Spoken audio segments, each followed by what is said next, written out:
সে কার কার সাথে মেলামেশা করে ওর সব খোঁজ খবর চাই আমার। দ্রুত গ্রেপ্তার করবো পাশা। না, এখনই না।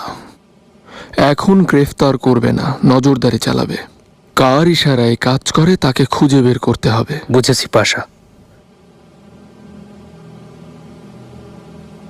নিগার হাতুনের কোনো খোঁজ খবর পেয়েছো? খোঁজ পাইনি পাশা।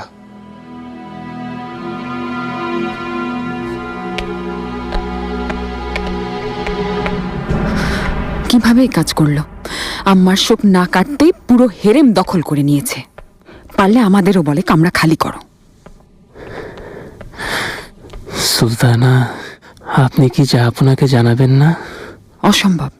উনি যদি আমাকে ভুল বোঝেন। জি। গুলফাম হাতুন,